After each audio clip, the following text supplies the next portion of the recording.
Today's a pretty exciting day. It's a pretty big day, and it's sadly a wet day, but I'm glad we're inside. My name is Geoff Greenfield. I'm one of the co-founders of Third Sun Solar, and today we are celebrating the Federal-Hocking School District's solar project. We've got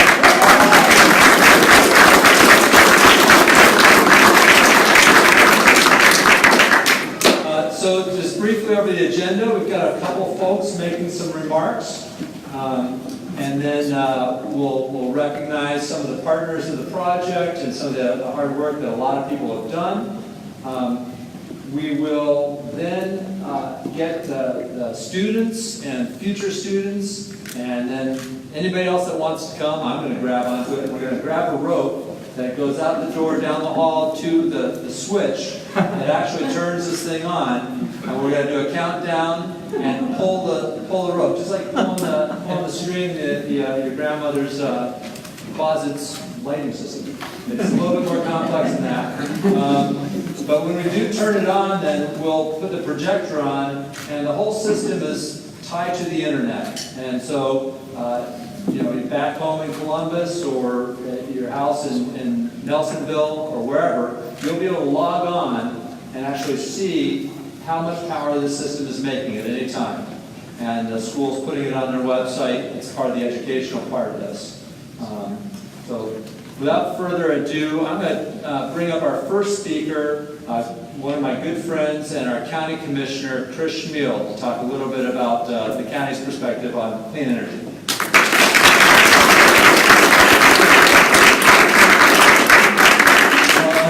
Excited to be here. Athens County, we have the densest solar per capita in the state of Ohio. So,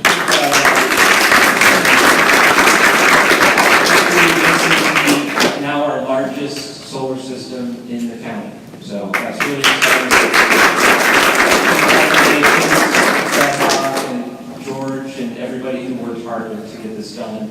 It's obviously an important part of our local economy as well. Third Sun is the largest solar installer in the state, I believe. And so you're employing many people in a lot of ways. So really excited about this, and thanks for this opportunity. And we'll pull the switch. And hopefully all our school districts will become. Thanks for leading the way with that. Yeah, right.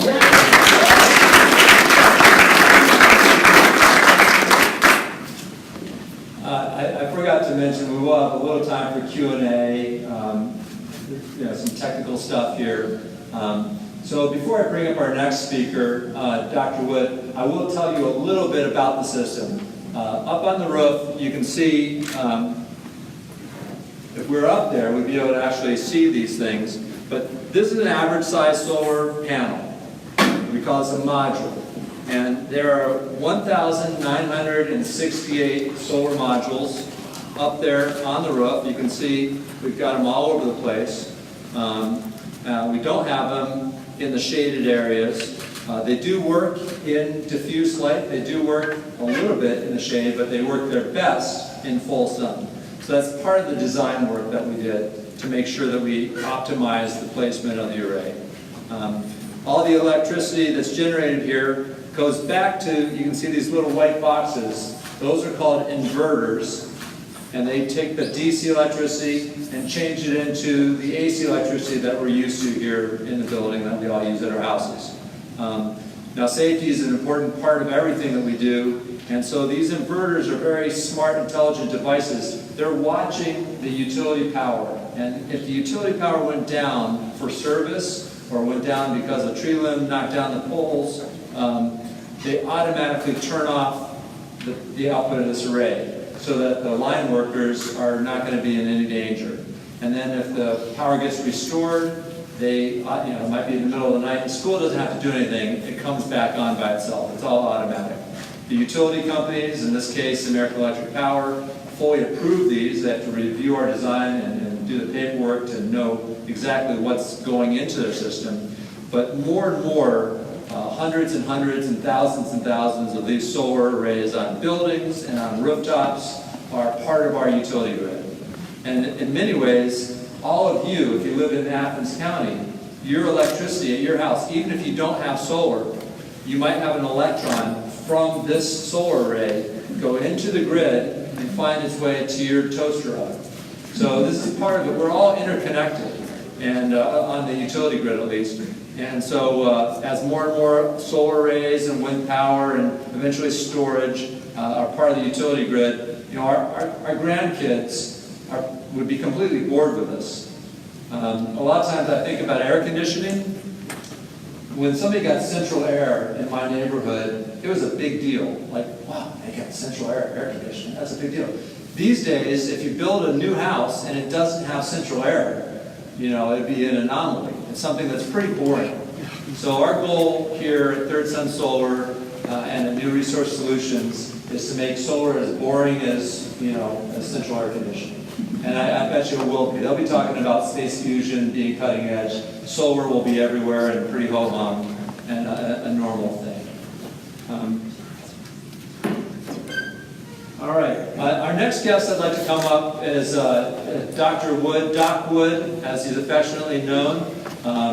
He's an institution, and he's retiring. He's not yet retired. He made sure, you know, that we point that out on our press release. But he is soon to be retired, and I hear he's going to be focusing on fishing and who knows what else. But come on up and tell us a little bit about the story, the pathway to solar.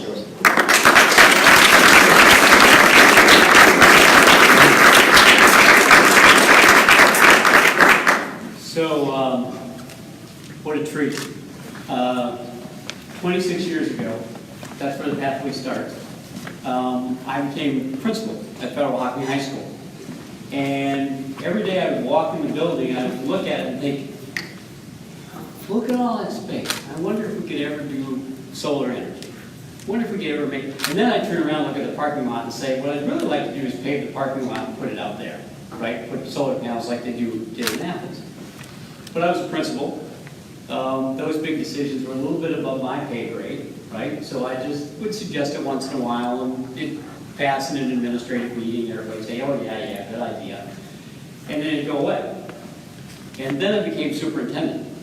And I thought, okay, now it is in my pay grade. Now maybe I can try and make something happen that could really be on the cutting edge, would be fiscally responsible, would be educational, would be being a good steward in our community.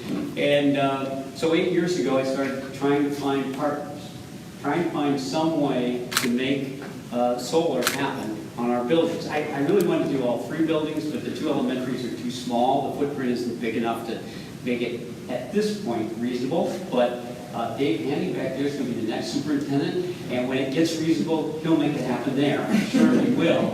I have a lot of confidence in David. When I went to the school board, this is not the normal thing superintendents come and say, but I've been very fortunate. And one of our school board vice president, Mary Sherry Boyd, right here. When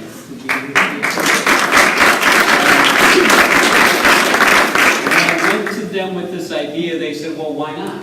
And I said, well, I can't think of any reason why not. But it was still trying to find partners. So I just kept making inquiries. And fortunately, I think it was about 5 years ago, maybe, Jack, 4 or 5 years ago, somewhere in there, I decided to drive over. I called up Third Sun and I said, how about I drive over and share with you this idea I've got? And maybe we can do something. And what was exciting is how much those guys jumped right on. They said, yeah, we can make this happen. We can do this. We're not sure how yet, but we can make it happen. And one of our former students right back there, Adam Fowler, one of my dear friends today, became the lead on this project. He's with someone else now, but he really helped make it happen. And the other Adam right next to him that I had installed, made stuff happen out here. I want to tell you, working with Third Sun has been a dream. I've been through a lot of construction projects here.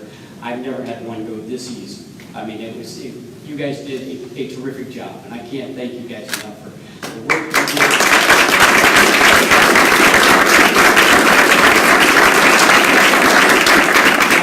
So the board's on board, Third Sun's on board. It takes money to do these things, right? It just doesn't magically happen up there. We did have some local money that we were willing to put into it. The staff here, led by Bruce Steenrod, our treasurer, worked really hard to get us out of some financial bad times. We had some money in the bank, some money that you can't use every year. You know, it's kind of it's how budgets work. You have a little surplus, you have to hold on to it, and then you use it strategically. Talked to Geoff about that. I said, you know, we've got some cash, we can put some skin in the game. And then fortunately, they found Foundation Energy, or maybe you didn't find them, you and New Energy Solutions, however that all works. That's way above my pay grade. I don't do the finance stuff. They figured out a financing package to make this happen. And I know that our friends from Foundation are here. I'm not sure where they are. Right there, go right here. You brought me a hat today. That's always good. I'm going fishing. I can always use a new hat. Thank you very much. And they helped make this whole package happen. And it was really exciting when your staff was here, because they came in and they said, all right, let's walk around. Let's take a look. What do you want to do? And within 2 hours, they said, we can make this happen. We can make this happen. This will happen. And working with people that keep saying, we'll make this happen, is like a dream. So I want to say just a couple more things. Of course, thanks to all those folks. I mean, this is something I really wanted to make happen, and without you guys, it just wouldn't happen. And I was asked earlier by one of the reporters, well, what do you think the message here is? And I said, the message here is if we can do it, anybody can do it. This should be done everywhere. We are a small rural district. We're not a giant district. We don't have a ton of money, but we can make this happen, and other people could make it happen too. And I really hope, I've told Geoff, put me on the lecture circuit. I'll go out with you. Let's spread this word. But when I talk about it, the question has to be, why do you bother? Why do you do this? And there are 3 reasons. The first is financial. Yes, our first, by the way, these are not in any rank order. They're just 3 reasons. They're all equal. One being financial. We will buy power for less money starting today. Bang, right out of the box. And any money I can save, any money our district can save in terms of our daily expenditures, we can use those funds to buy books, to buy computers, to pay teachers and janitors and custodians, to put gas in buses. Instead of the money going to the utility company, we get to keep some of it. And that's a big reason. It makes real giant financial sense for us now, and could make even bigger financial sense for us in the future. Second reason is educational. I love the way Geoff puts it. Let's make solar really boring. The way you do that is you make sure young people understand how easy and important it is, right? I mean, you make it an educational piece of your work. And we are going to get some monitors, put them up in the building. Like Geoff says, you'll be able to track it on your computers. We'll use it in science classes. I mean, I don't know about you, but I don't know how these things work. I have absolutely no idea. But I bet some of the kids in the room do, right? And they're going to know more and more about this. They're going to make them better and better. They're going to figure out the battery problem someday, and they will really have it locked in. But when we can educate young people and send them out thinking this is just the norm, they will do even more of this. And by the way, it's not just science, it's also social studies. What are public policy issues around energy and energy consumption? The third reason is we're a big organization. We need to be good stewards in our community. We need to demonstrate good stewardship. We do that in a lot of ways here. We bring in a lot of fresh food from local farmers in our kitchens. But one of the ways we're demonstrating it is we produce energy cleanly, simply, and safely. By the way, the only thing I'm sad about is you guys did such a good job installing it, nobody can see it. When you drove up to the school, several people that drove up today said, well, where is it? I said, well, you walk by it, it's on the roof. Now, actually that's a benefit, because a lot of people think, solar's ugly. Solar's right there when you drive away, turn around and look at the school. Tell me if you think the school looks any different than it ever did. Right? I mean, Carrie's nodding her head because we heard that, didn't we? Oh, no, this is going to look bad. Those panels will be way up in the air and they'll be flat. You can't even see them. You can, and again, the installer put a great job, you guys did. As you know, I retire, it was mentioned, I retire, I'll be around some, but I retire at the end of the month. And I can't tell you how pleased I am for this to be one of the last official things I do. It really has been an 8-year journey. I cannot thank the people who've been on it with me enough. And I also, and I'm going to let somebody else introduce it, but one of my heroes, Ted Strickland, is here today. This is Couldn't have been any better, Ted. Thanks for coming. Thank you all.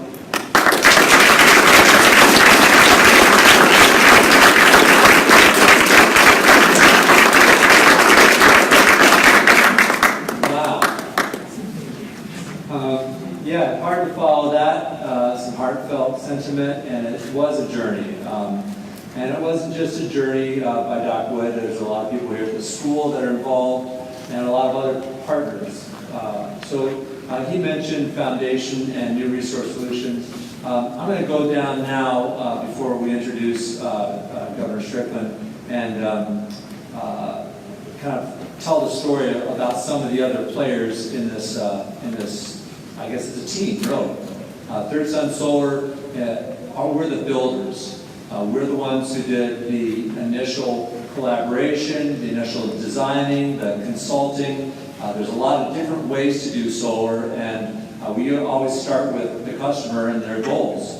And sometimes we have to say, no, can't do it. No, it's not going to work. The costs don't work out, or the technology's not where you want it to be. Or Atwood would say, yeah, we can make that happen. It's going to work.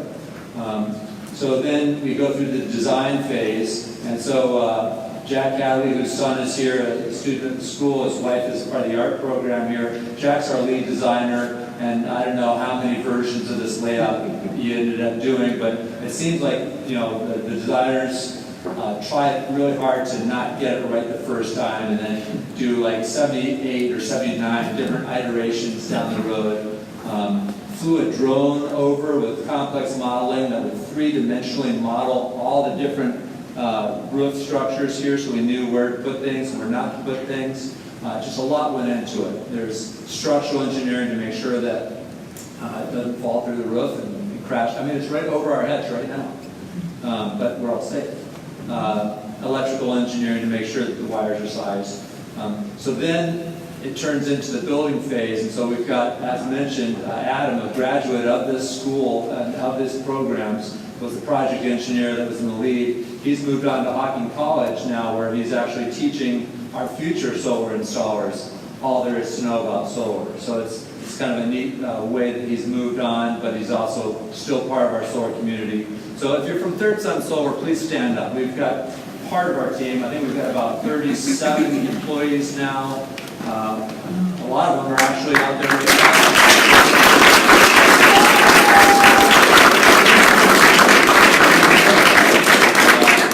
we're installing about 4 to 6 projects a week right now with our crews, all over the state of Ohio, all over Indiana. Sometimes we go into Kentucky, Pennsylvania, and Michigan. But it's great to have Athens be the headquarters, and a lot of people doing lots of important work.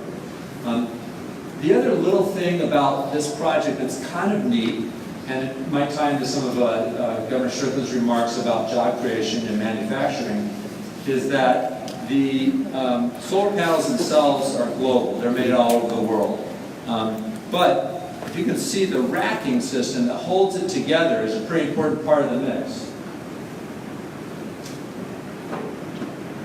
So about 10 years ago, maybe 11 or 12, one of our Third Sun engineers said, you know what, the racking choices that we have out there are not very good.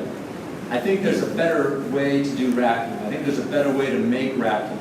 And so, it's not a Third Sun spin-off, but it does have some Third Sun genetic code in its history. Equilibrium is the manufacturer of the EcoFoot 2 and several other devices. We've got 3 representatives from Equilibrium. Go ahead and stand up. Let's give them a round of applause.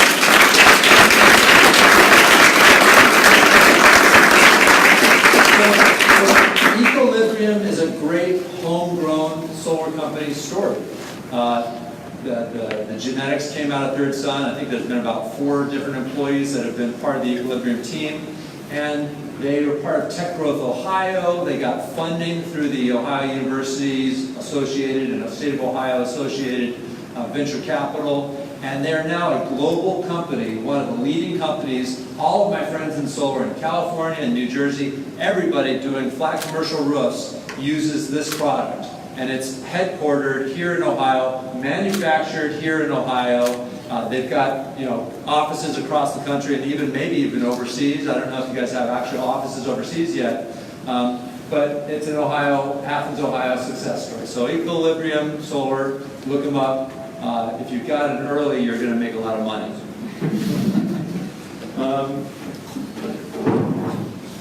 So Dr. Wood mentioned financing, structural. Most of our residential projects, if you're a household solar project, it's pretty easy. You say, okay, it's going to cost me $18,000. I'll get a tax credit of 30%, so maybe my actual after-tax credit cost is only $12,000. I'll go out and get a loan. I'll go to my credit union and get a loan, or work with specialty financing and have just a low monthly payment. That's all very easy. You go to a school district or the county or a municipal water company in Cincinnati and say, okay, your system's going to cost you $2 million. Just a check would be fine. And that usually stops the project because no one's got an extra $2 million laying around. So the majority of the projects that we're doing with public entities like schools, universities, municipalities are structured where they are called a PPA, or a power purchase agreement. So the school district does not actually own the solar array up on the roof, just in the same way as they never own the coal-fired power plant or the natural gas power plants thousands of miles away, hundreds of miles away. The school district only has to sign up to buy the energy produced. And so we've got a locked-in cost that's lower than they were originally paying, so they start saving money immediately. And the actual investment and ownership of this is being done by third parties. So in this case, New Resource Solutions is another Athens company that we founded. It's a sister company to Third Sun Solar, and we started it several years ago. The solar array on the Athens County Library was our first project. And so that project, Michelle and I built and paid for it, and we're still selling electricity to the school, or to the library. We thought that's an important part of how solar is going to get built, how we're going to accelerate the shift to clean energy, and we wanted to amplify that. And so we found another company, New Resource Solutions. So we've got John Hazley and Mark. Why don't you stand up real quickly? And then we got Foundation Energy. Joel came in from Colorado, was the investor that owns this solar array. So thank you very much for your work.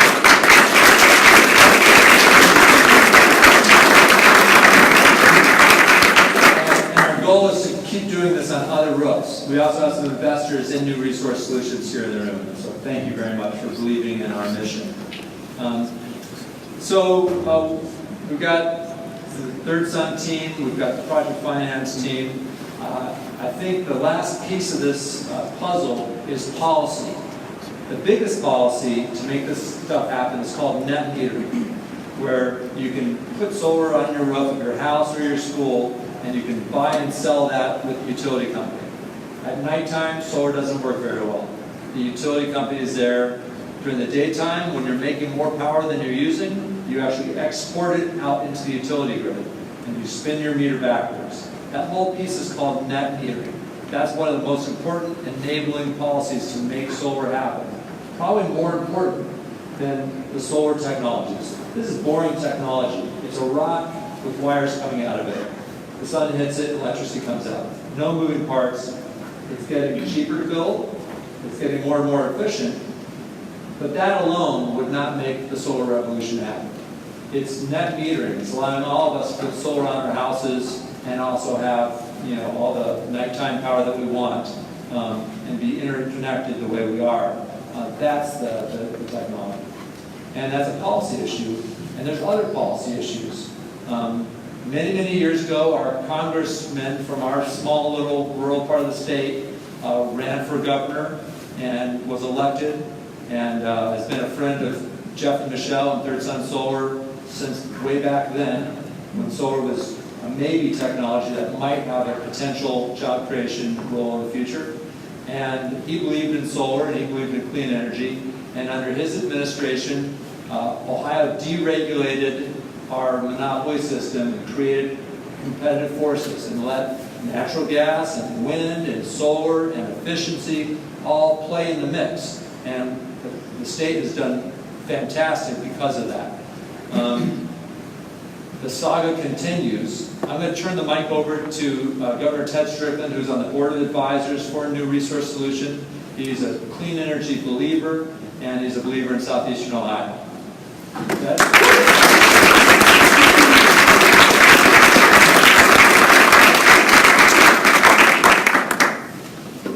As always, it's great to be back in beautiful Athens County. I'm especially happy to be here for this particular ribbon-cutting event. Let me say a word about Superintendent George Wood.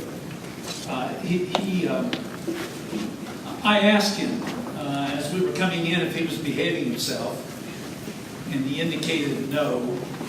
And I said, well, I would be disappointed in you, George, if you were behaving yourself, because he's a kind of disruptor. He's an innovative thinker. He is willing to try new things. And that's what makes him such a great educator. And I'm glad you have the opportunity to retire, but I want you to make sure that you stay active and that your voice continues to be heard, not only about energy efficiency, but about education. Because education is the hope and the future of our state and our nation. And George has been one of the voices throughout decades who has spoken the truth about what needs to be done to make sure that all of our kids, regardless of where they live, have an access to a quality education. So thank you, George, for your leadership on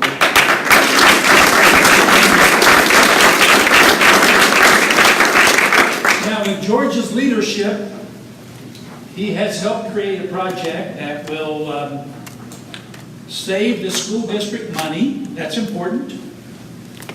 That will provide clean energy for the students of Federal-Hocking High School and the district. And thirdly, that will help Appalachia transition to a clean energy economy. Students at this school will know that at least 70% of the power that powers their school will come from advanced energy located on the roof of the building, powered by the sun. You know, when you think of the sun, it is a resource that's going to be there a lot longer than we're going to be here. And it's a resource that is predictable and a resource that can provide unlimited power to the human race and to the world. Now, as many of you are aware and has been alluded to, over a decade ago, with the help of John Hazley, who helped me do everything I ever did. So those of you who are happy with the things I've done, thank John Hazley. And those of you who may be a little unhappy with some of the things I may have done, blame John Hazley. But about 10 years ago or more, we pushed for a renewable energy standard in Ohio. And we didn't do it alone. People like Chmiel and Geoff were part of the coalition that we put together from across the state of Ohio, involving the faith community, involving environmentalists. We even got the Ohio Manufacturers Association to see the wisdom of what we were trying to do. And we gave Ohio a renewable energy portfolio standard. Now, I tell people that it was significant because of the nature of Ohio and Ohio's economy. Our state is a big state with a large population and with a diverse economy, but a large part of that economy had to do with manufacturing. Ohio is a state that uses a lot of energy. and some of my friends in Montana where they have a renewable standard, they can boast about that. But there's a lot of difference between the state of Montana that literally has one congressional district versus a state as large as Ohio's. And so at the time we passed that renewable standard, it made us one of the leaders in the nation among the large industrial states to have such a renewable standard. And so we're proud of that. And I'm proud of the fact that it passed at a time when the state legislature was controlled by the Republican Party. So how did that happen? Well, we worked on it for a year or a little more than a year. And we did develop a coalition. And it passed in Ohio with only one dissenting vote from the House and the Senate. Only one member of the House of Representatives that was controlled by the Republican Party voted no. So it was a bipartisan effort. There was a coming together by reasonable people who understood that the future of Ohio and the future of America and hopefully the future of the world is going to depend upon us embracing and supporting and advancing renewable energy. Since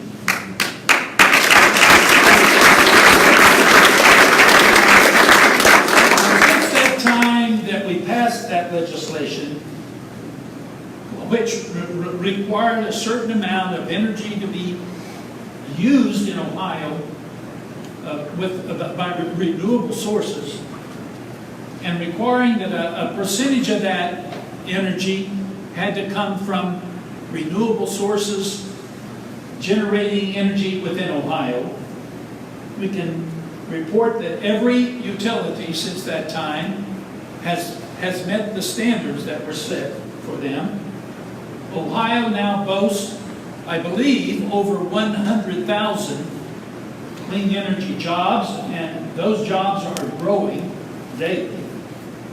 Ohio's utilities will save Ohio's families and businesses, look at this, over $4 billion through the life of the energy efficient programs that were mandated by that legislation. This is the future of energy production, not just in Ohio, not just in America, but I believe throughout the world. Now, Ohio, as you know, has always been a huge consumer of energy, but Ohio has always been a huge producer of energy, from coal to natural gas to nuclear power. And now Ohio is embracing and moving forward with wind and solar. It is my hope that every school, George, every district will choose to do what you and this district has done. That every school in Appalachia and every school throughout Ohio one day will be producing solar energy, saving themselves money, educating their students, and helping save our environment from the catastrophe that is upon us if, as a people, we do not recognize the dangers of climate change. Thank you.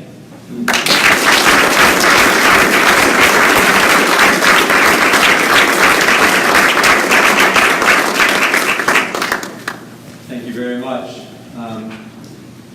Now I get the pleasure, before we do the turn-on ceremony, of putting somebody on the spot with a last-second request. Zack, come on up here with a last-second pitch to this captive audience of the current program for the auditorium and the ability for anybody here to own a future chair in the auditorium. Third Sun Solar is going to take one of those. Good. and Geoff and Michelle Greenfield are going to take another one. So we're going to have two of them, put them right next to each other in a good spot. Well, I will only do this if Ellen Hadley comes up here with me. So I've been working in the district for 5 years. Ellen, how long have you been here? It's 14 years. Yes, and we love it here. We love the teachers we work with, the students, the leadership. And we are about to give this auditorium or cafetorium, whatever you call it, Cafeteriorium. an uplift, an upgrade, a facelift. We're going to, well, we talk about the art installations of the art. Yes, we'd like to put some permanent display cases along the back wall here. And then we are going to also get some rolling carts for displays that could come to the back space here, and then but also be used in other parts of the building. And also some permanent installations around this whole area. So as people come to visit, when you come walking in, it'll be easier. It won't be just a bulletin board of artwork up on the board. It will actually be some framed cases for both 2D and 3D work. Beautiful. And as So that's not all. the advisor of middle school drama, we have enjoyed this stage immensely, but we are going to be getting new curtains, new lighting, and one of the major things that we're all excited about as you guys have been sitting and listening to these great speakers is that we're going to get some comfy chairs. Some comfy chairs, some theater seating, and so Geoff Greenfield has just asked us to come up and say, for a limited time, you may support our beautiful renovation of this space. We're going to dedicate chairs for $200 to you or your family or your business, and that is the pitch that we're making today. And again, great things are happening at Fed-Hoc. This is one of them. We're super excited, but yeah, go ahead and where can those be sent? They can be sent, the $200 can be sent To me personally. not with retirement fund. No. Yeah, just the school district, Federal-Hocking local schools, auditorium project, tax deductible. All right. While I'm here, I will also give a shout out to my partner, to my wife, Sarah Conley, who has also been instrumental in this and who could not be with us today. She is in Portland with our oldest daughter, visiting one of her oldest friends of all time. She is watching on a live stream right now. I love you. And yeah, just to one more time talk about the amazing people at Third Son. She was expecting this to happen later in the month, and you guys pushed. You guys are doing great work. So good job again one more time. Thanks. Yeah. Thanks for your support. Yes.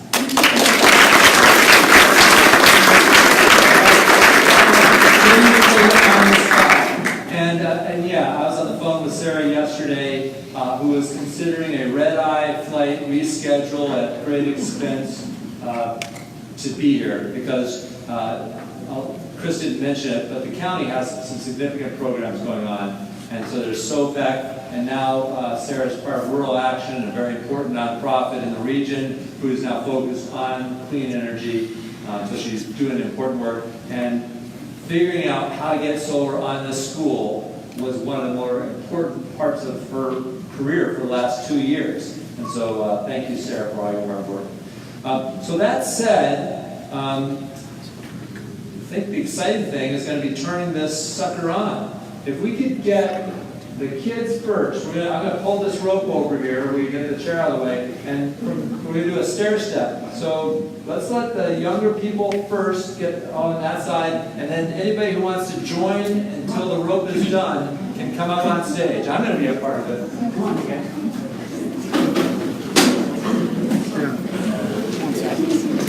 Don't pull it yet. Come on up, Zack. You got to get part of this. Policy is not just about paper and pens. Come on up. All right. Come on up. Grab a rope. Grab a rope, everybody. All right. You don't have to hold it up. Yeah. Okay.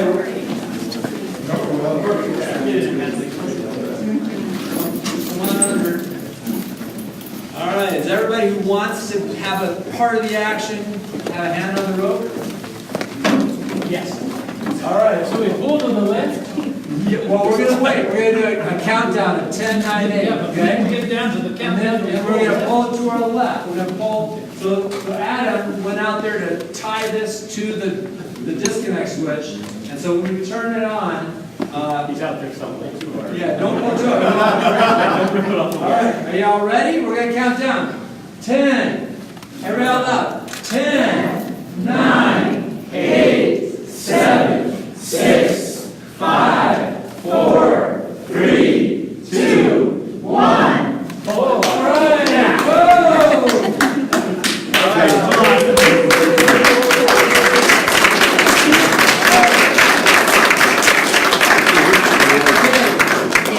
So, we've got this advanced monitor. You all can sit down now if you want. Thank you very much. Now we're going to turn on the monitor to find out if it works.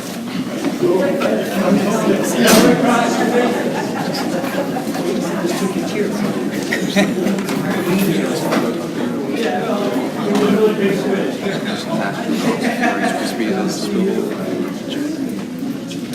All right. Password. Who knows the password? I do. All right, thank goodness for teachers. Hey, who there had a special teacher in their life that changed their life?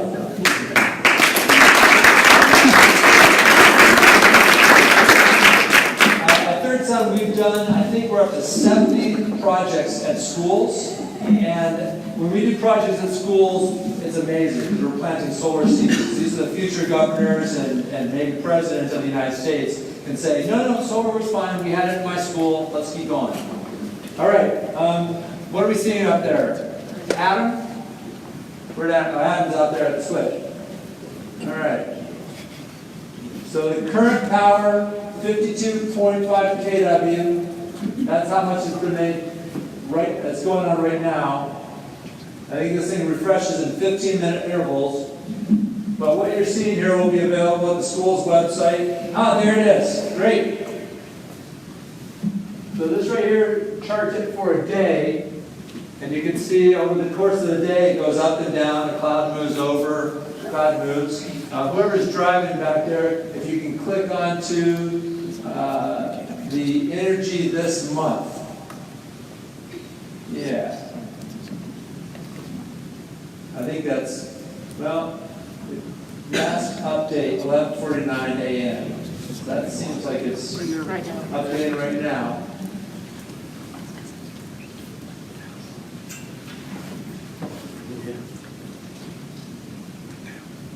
Well, it's not as exciting as I thought it was going to be. But that rope pulling sure was exciting. Well, in any case, the school district is going to be putting a link to this on their website, so you can just go to the Federal-Hocking school and be able to track how this thing is performing. You'll see, after a year's worth of time, you can really see that in January, there's hardly any power that's going to be made from it. And in August and July, it's going to be through the roof, and it'll be up and down. Some of the things that the kids will be able to do, they'll be able to track the data, export it into like an actual a table and compare that with the weather record and see if there's a correlation. There's all sorts of science, applied sciences that can happen. So that's about it for our formal program. Thank you, Federal-Hocking Schools, for hosting us and for going solar. Yes, Ed? Would you take a question? And yes, from you and probably from other people. We can do a little Q&A here, but if you did have to run out somewhere, you're allowed to run out. We won't take offense, but yeah, we'll open it up for a little discussion. I just wonder how it's attached to the roof, and what happens if a strong wind comes along. Important stuff. Did I mention Equilibrium Solar? So Equilibrium manufactures these, and so these black pans are in between the rows of the array.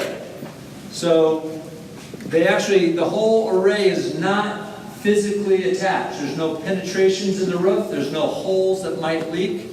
It's all held down just by the weight of the solar array, and then you can see the gray concrete blocks. And so They actually designed it. In some of the pans, we put one block. In some pans along the edge, there's 4 blocks. It's basically called a ballasted array. And all the engineering is done. They use wind tunnels at the University of Colorado, the National Renewable Energy Laboratories, federal programs are all supporting the R&D on this. And so this is rated to, Jack, is it 60? So this is rated for 110 miles per hour. If we get a more than 110 miles, you're going to be worried about other things than just the solar array. And you know, it's never happened to us. It very rarely does happen. But just like everything else in your house, we do have insurance. I should add, on graduation day, we had a windstorm here. It was 38 miles an hour. Tore down 2 trees out there. None of this moved. So we're not going to have a solar future if we can't do it safely. So safety is a key part of our program here at Third Son, and one of the reasons why the school district decided that it would make sense to do this. Good question. Yes, ma'am? What about snow cover? So the question was, what about snow? So snow's part of life in Ohio. It's a lot more snowy in Cleveland. It's not as snowy here in southern Ohio, but in January, December, February, we're going to get snow. The snow will cover the panels and we'll lose production. So when we model this, the investors, they're nice people and they want the environmental benefits, but they also are using their money and other people's money making smart investments. And the bankers that are lending money against us, they care about how it's going to perform. Will there be enough income to pay the bills? And so we allow for that. We use a 30-year climactic model that includes snow. And we know that, okay, there's going to be weeks in February and January where the system's not going to produce. So we look at it on an annual basis, and we know pretty accurately how it's going to produce. And so we allow that in January in Ohio, we're going to get a lot less production. More questions? Any questions from the younger people in our audience? Not that I'm putting you on the spot. Any questions from the older people in our audience? Who's got solar on their house? That's pretty awesome. Who wants solar on their house? All right, Dr. Jared. We had a question back there from Luke. Yeah, I'll ask you a question, I think. In terms of ranking in largest rooftop systems in the state, do you have an idea off the top of your head where this ranks? That's a great question. It's definitely the biggest solar system in Athens County today. I'd like to have, there's a big educational institution just down the road that could put a lot of solar in, and I think should put a lot of solar in. For instance, Denison University was one of our clients, did acres of solar, 2,388 kilowatts of solar. This is about 750 kilowatts of solar. So I think this is probably in the top 50 in the state. So Luke, I didn't introduce him earlier. Luke was earlier part of a statewide, actually a national nonprofit, Solar United Neighbors. It is now Athens County's own SOPEC. Yep. Director of the SOPEC program. So he tracks these things and helps people understand. Where would you say off the cuff that it ranks? Jeff, talking to folks that are coming in, this may be one of the largest in the state, period. The largest in the state ground-mounted, but as far as rooftop, this may be one of the largest rooftop systems in the whole state. We'll follow up with that. That's more bragging rights for southeastern Ohio and the school district.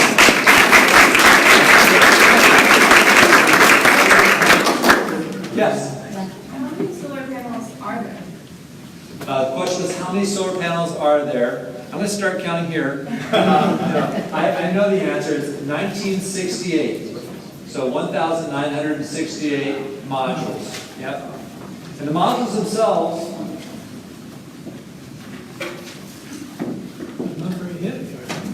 about 75 pounds, tempered glass. The backside is a little bit more fragile. It doesn't get exposed to hail. And just has the wires that we plug and play, an aluminum frame. And then this is where the magic happens. This is silicon, just like in your computer. It's basically melted sand that's very clean and refined. And they slice it into a thin wafer, just like in computer chips. And then they put some chemicals on the front and the back. They have some wires in it to collect the electrons, and then you put it in the sun and the magic happens. It's no moving parts. It wears down a little bit each year so that in 30 years, we're going to expect this to put out about 10% less power than today. So it's not, perfect that it lasts forever, but there's systems in Japan where they started making this stuff pretty early on that are now 50 years old that are still putting out, quality power, and they're still hooked up providing energy. Very useful stuff. Yes, sir? Those panels daisy chain off each other, like if one panel goes out and they all go dead, or they independently connect? Yeah. So in the olden days, solar, the olden days are 5 years ago. So in the older days, there's a weak link phenomenon where one bad panel or one panel gets leaves on it or shade on it, then all the energy in that row goes to that shaded panel, and then you lose all of your power. On this system and on the modern systems that we're putting in, each panel or each pair of panels has its own little control box called an optimizer. So if that panel is defective, or more likely that panel has snow on it or shade on it, or bird droppings or something else, that panel individually will put out less power, but the rest of the row that it's attached to and the rest of the array will put out full power. Good question. I thought there's another question from the back there. No? Yes, ma'am. So, if one panel goes down, that's fine, the others will still produce the same way. Do you get notified somehow that that one panel's down and you can replace it, or will you just not know? That's a great question. Solar is a high-tech product. It's pretty amazing. And so the innovation and the engineering that's going into these is getting better and better. So this solar array right here, the monitoring system, talks to the inverters. The inverters talk to the individual optimizers, and we will get a notification in our office, and then the manufacturer of the inverter, who's a global company, their headquarters is in Israel, they're manufactured all over the world, they get a notification. And so we'll be able to find out, and of course it's very important to the system owner and the system financer that the system performs. And when we find out that we might have a problem, we can investigate it. And it's, again, pretty solid stuff. It's warranted. There's no moving parts. But just in case there are problems, we'll find out and be able to send a truck out and change the panel. Yes, ma'am. Do they have to be cleaned? So cleaning the panels, it depends on where you live. In California and in the desert Southwest, it makes sense to actually mechanically go out and clean the dust off of the panels. In Ohio, we are blessed with Mother Nature to clean them for us. And so these panels, we're not going to go out and schedule a cleaning. If there are bird droppings that get baked on by the sun, sometimes we'll call that spot cleaning. We might do that. Or, again, that optimizer can tell us, hey, panel 27 is putting out less than you expected from it. And we'll be able to go back out and find panel 27 and find out maybe a branch from that 30-mile-an-hour storm blew onto it. We have to remove the branch or clean something there. But in general in Ohio, we don't recommend cleaning the panels. Yes? So if the utility software that you've been talking about goes on the fritz, that doesn't affect the performance of the actual panels, does it? Correct. So the monitoring software is just that. It's monitoring software. So it would be like driving without your dashboard. We like to have the dashboard. We'll probably go ahead and get the dashboard fixed. But the car's still moving. We're still making energy. We're just kind of flying blind. That's a good question. So again, you can think about this technology. We've got employees that are digging holes and digging ditches. We've got employees that are carrying heavy things up ladders. But we also have employees that are on the computer doing calculations and doing pretty complex modeling. And we have employees that are talking to customers and answering questions. We are hiring and we are expanding. We've got 6 open positions right now. Next year, we'd like to have about 20 more open positions. When the students in this room turn 18, some of them might go to college and might be designing the next generation of these panels. But some of them might say, you know what, I like to build things with my hands. I think that one of the exciting things that I believe in is a resurgence of the trades. Not everybody needs to go to college. I love college, I learned a lot. I have a political science degree, and what am I doing? I'm running a solar panel company, I'm not an engineer. So it's great to learn to think and learn to be creative, but we've got some super high quality people. My son, for instance, decided to, he'd rather operate an excavator and do landscaping and dirt work than go into college.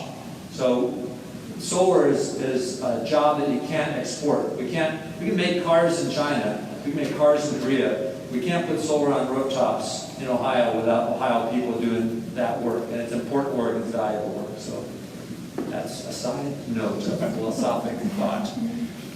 All right.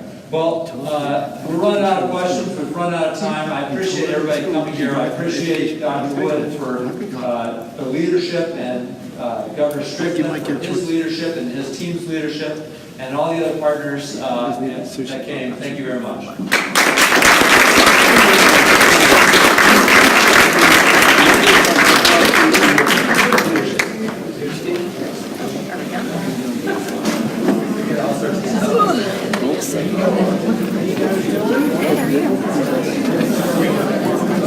We'll be on the road.